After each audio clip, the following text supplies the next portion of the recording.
First of all, thank you so much for being on Aleena Dissects. It's a pleasure to have you on the show. Thank you for having us. I'm excited to be speaking to you all about like horror, because that's something that we haven't done. Like what horror means in like cinema and what kind of emotion you get out of those. So first question that I want to ask you is, हमने बहुत सुना है कि बहुत सारे लोग जब movie करते हैं जो स्कैरी होती है तो हमेशा सेट पे कुछ ना कुछ स्कैरी तो होता ही है. इस सेट पे कुछ हुआ था? I think इस सेट का सबसे ज़्यादा स्पूकी जो एलिमेंट था वो कबीर था, which is Tushar sir's character. Okay. Extremely spooky, extremely unpredictable. You don't know what mood that character is coming in. And for us, because we've, watched him in so many films, we know him in a certain kind of way. We, regard him in a certain kind of way. So there's a lot of respect. There's a lot of curiosity. And then when he comes in and he plays that particular character, we're all like shocked. We're all like taken aback. We're like, is this Tusshar Kapoor? Really? That's what happened. So that was extremely spooky. So you got scared on set when he was like acting? Yeah. The first take, in fact, he came in a little later. We were shooting like a couple of days ahead of Sir, and then Sir came in, and then there was, hello, hi, big fan, all of that happened, and then the shot was ready, and he went, and action happened, and we were like, whoa. And he does this one little gesture in the film, which I think is Yes, you tell us. What do you do to become like scary suddenly? Like this? He keeps doing this every time he says something or he does something. Stares deep into your your soul. It's like gone beyond. Oh. And he has this habit of smiling. Oh my God. Oh, that's the look you're like scared a of. knowing smile. Okay. No, I think it's in the context Of course. wherein you'll get the feel of the character. He's And how bizarre. do you get into that role? Because it must be difficult to suddenly become like scary. I'm not gonna let my secrets out. Yes. Yeah.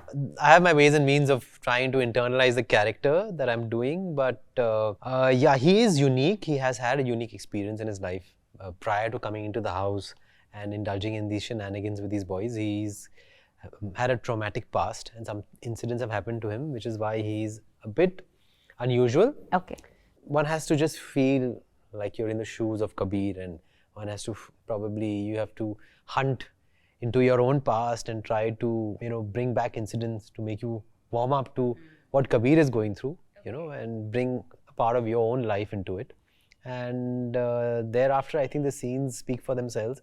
And it was a spontaneous way of doing it. I didn't really plan that a scene would be done in a certain way and a scene would be done in a certain way. I think I did my own homework and then I left it to, that moment when you are in the shot and what comes out at that point of time and where your instincts take you. That's, I think, how I'd like to look at it. So interesting that you said that you take parts of your life and then practice and then move into the movie. Has there been scary incidences that you've picked up and used in the movie? मेरे साथ कभी भूत वाली scare नहीं कभी हुई. कुछ नहीं हुआ. Okay. Something's coming in her इसके साथ mind. yeah. I think they know it by now. She's like, it's happening. It's like, मैं hockey का खिलाड़ी हुआ करता था. It's like how you're repeating the same. But I'd gone for a drive.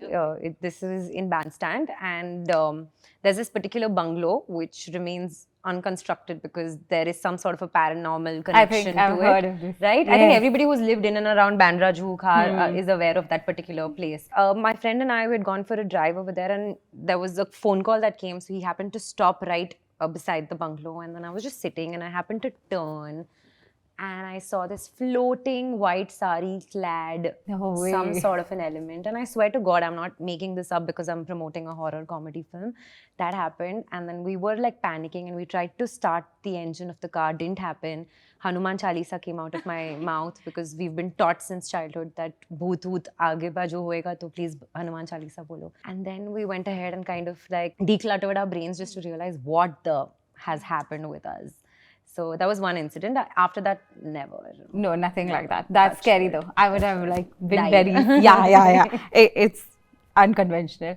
But anything on this set that has happened between y'all that nobody else knows? Masti, but nothing scary. Okay. What fun did you have on the set that like is particular to this movie? At least for me, I've not done so many projects, but this was the first project where there was so much camaraderie on this set. Okay. हमारी सबकी vanity van थी और सारे दरवाजे हमने बीच के खोल दिए थे. So it was one big college dorm with just coffee, snacks, script notes, like Or maze. There's Dhiren, Abhishek is a comedian also. They're just mimicking everybody, making jokes. Everybody was in and out. Like the trailer was just one of my favorite memories. One day we started making food on set because everything was delayed. Maggie banai humne. She sprinkled her little chips on it. It was fun.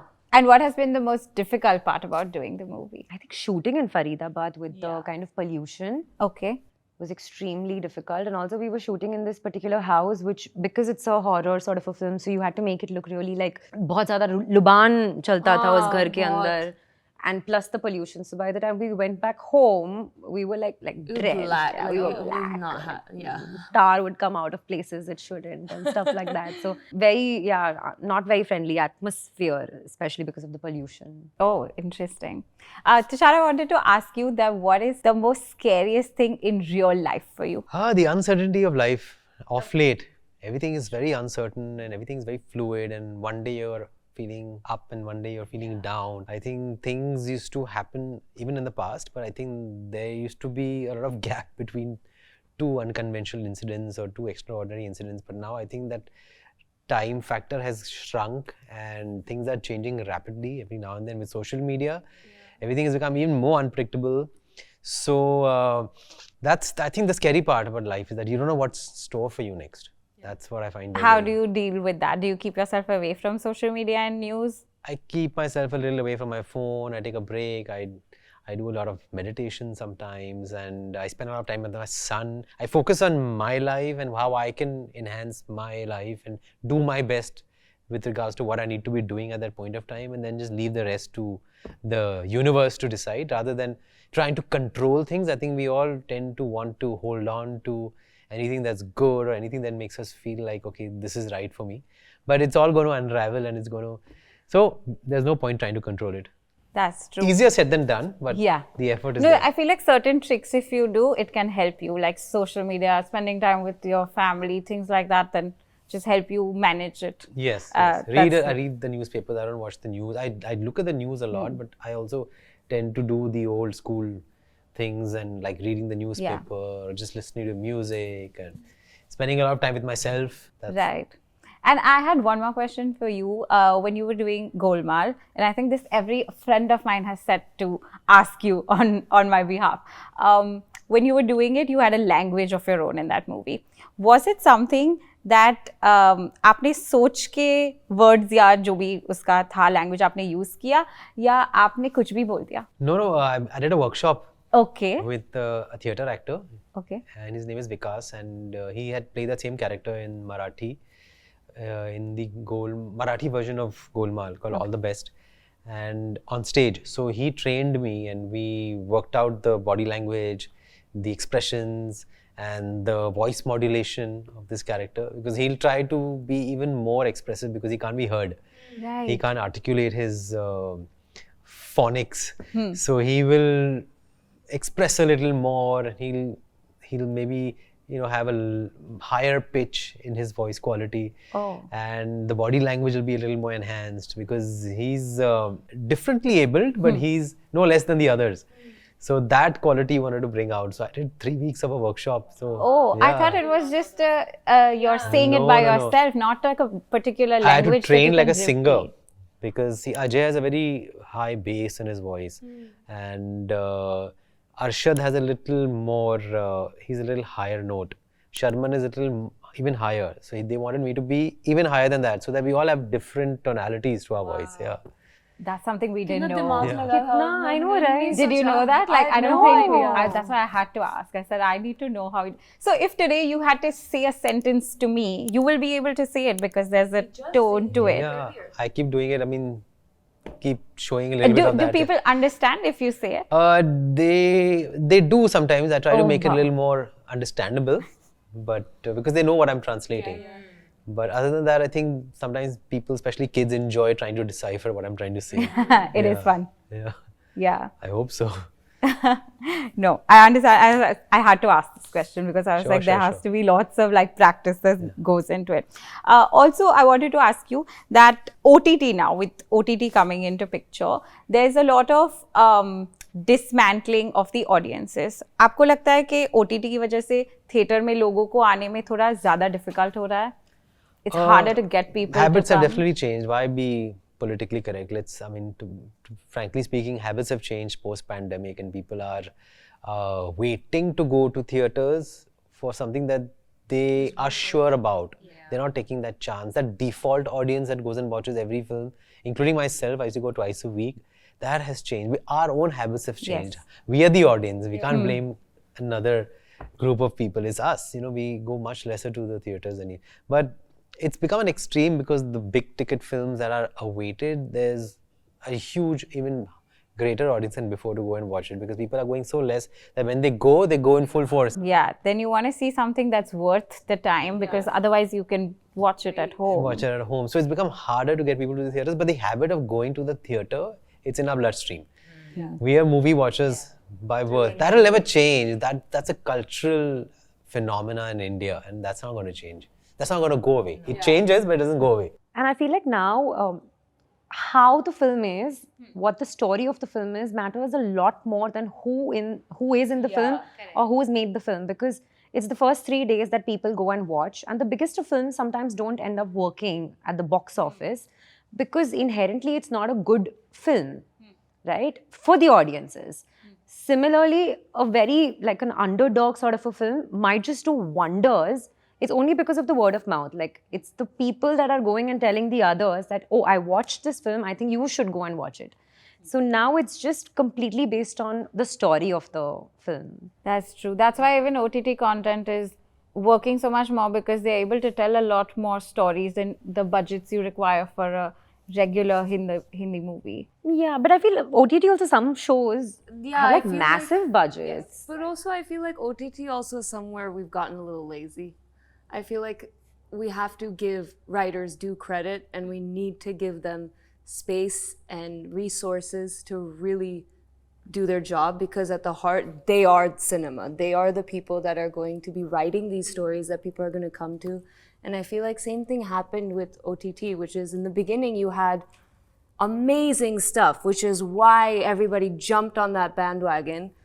And now it's like, I mean, yeah, of course you have some good ones too, but we've blurred the lines also. And not just here, but in America as well, everywhere. I think maybe that's because there's too much also. Too much. now. There's so much of option and so many movies and so many shows being made. So then maybe the quality would be compromised in that aspect. And with the whole news right now about Amazon charging you, if you read about it 2 days ago, Amazon sent out an email that we will be charging you and putting ads on your show. So that just breaks the whole reason why you've got a subscription. It's because they're going to show you ads. Yeah. Anyway, we have an entire generation filled with ADHD.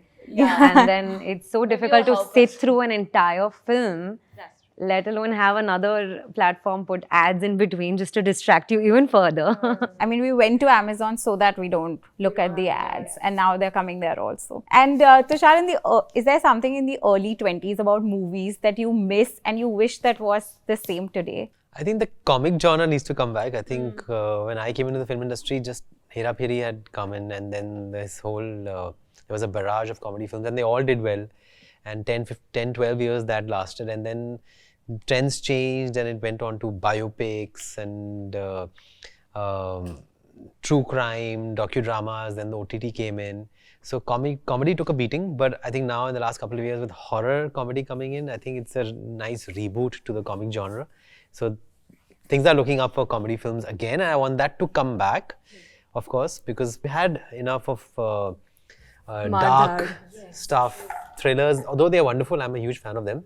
But the audience also wants a little bit of a stress buster now. Yeah, even for love stories. I wish that those old love stories that are re-releasing in the theaters would come back to Yes, movies. Mujhe Kuch Kehna Hai releases again. Yeah, so many of those old ones are coming back. So it's that the audience wants to watch those. That's why we're watching those love stories, क्योंकि आज की नहीं चल रही, because there is this element of नहीं सब सही लगना चाहिए, and it needs to, like, we need to hit all the marks. Like Hum Tum, all these, it's not perfect, but it's believable because they are natural. It's more based in reality, I guess. I don't know. No, you're a little right. more innocent. As an audience, I can say that. Like right now, it's too perfect, too looking at the perfect. box That's office, not too looking. relatable. Yeah, true. And I had to ask you that you worked with both the siblings. Yeah. Tushar and Ekta. So, what do you find similar between the two? You guys both have this auspicious thing where like you had said something, I don't know, I'm just like doing observations, but you had said May, and I remember first time I met Ekta ma'am, she asked me when I was born, and she asked me what my number was. I don't even know what a number is, but I guess it's 7. But she liked me because I was a 7, and yeah, they have that in common. मैंने कब पूछा? नहीं, मतलब auspiciousness. I asked you about where you lived earlier, and I asked you about Yeah, the of American course. experience. That you definitely yeah. asked. She didn't ask me that. I didn't spend as much time with her actually. But But yeah. is it astrology? Are you believers of astrology? My family is, so I have added an S to my name, and now everybody looked down upon me at that time, 25 years back, and now that after that everyone has done it. S to your name? How? In the middle? TUSS. SS, yeah, it's Oh, be like single that, S and double A. Now it's double S and single A. What has been the scariest movie that you guys have seen? I think the scariest movie would be The Exorcist. The original one, yes. I haven't seen The Exorcist, but I remember seeing this movie called The Omen. For me, I think there'll be 2. One is Final Destination. She's a Gen Z. She's a true Gen Z. Yeah, oh Yes. God. And I happened to watch like multiple. There's like I think 4 or 5 or 6 parts, and I watched like 4 parts, and every time I had so much of anxiety while watching it. And another film is Manjumal Boys. It's a Malayalam film, and it's a fabulous film. It's not, the concept is not with like ghosts and stuff, but it's about friendship. It's about how this one particular person falls into a tunnel. And that story of how friends, but that whole experience of being inside the tunnel for like hours gave me so much of claustrophobia and scared me a little bit. Mine is, I think, Nun and like Exorcist also, and like Annabelle. I wanted to ask you that after you did a Kerala story, did people started perceiving you in a different way? I mean, yes and no. Kerala Story again was a very, very serious subject, and that happened to be my debut film in Hindi. If you see it on a paper, that's not the most ideal, debut. But then for me, in many ways, it felt extremely right. It felt like that story needed to reach an audience, and which it did, because the kind of numbers that the film did, the kind of chaos that it created. And films have the power to do that. Films have the power to create and make people feel a certain kind of way, which the film did justice to. But I feel bad for this girl called Sonia Balani. She did the role of Asifa in the film. So she had a lot of hate. People really shouldn't keep the character so close to the real personality, because that's not who she is. She's not the person who did that to the people. So sometimes, yes, if you're saying, then it happens, right? Okay, I have to close this by asking you a question that's relevant as of today. The Cannes Film Festival is happening. Is it still a dream to be on the red carpet at Cannes? Why I'm asking this is because today there's a lot of online chatter about how you can get yourself to Cannes by paying X amount of money. Yeah, you can. But I would also really like to go organically. I think that's a dream. And I want to be on there. I think there are a lot of events out there that I'm dreaming to be on one day. I think, see, people go in with different agendas, right? Like for me, films, I love films. I would love to watch cinema and world cinema come together under one roof. So I think my intention would be to go there just to experience the whole, feel of the Cannes Film Festival, as opposed to walking the red carpet. That's a byproduct of going there. But the intent is just to see world cinema come together. Yeah, I think from an actor's perspective, that's what we see. Because for others, from other industries, they would be like, oh, it's the thing to be there, click those pictures, be on red carpet. Like there's so much respect in it. There's so much history in this event. Like so much is happening. It's a lot. It's really cool. So yeah, I would love to be there to represent a film. Again, you stole my word, organically. I think there's so much visibility about everything nowadays, and there's so much information. So I don't think going there inorganically would be fun. Because deep down, it's like paying for an award. What's the fun in buying an award, or trading for an award? You'd rather get something small but get it genuinely. Like recently Demi Moore has made a comeback, and she's been nominated and won so many awards. But it's pure organic. It's so organically, and the pleasure, the highs. I mean, so inspiring that she's done it at this age after so many years, and so people can discern between what is genuine and what isn't. So you can't fool yourself. Yeah. That is true. Good perspective for all our younger audiences that are watching. I'm closing it with that. Thank you for having us on Aleena Dissects. Please And like, share, and subscribe. this channel. This channel. This channel.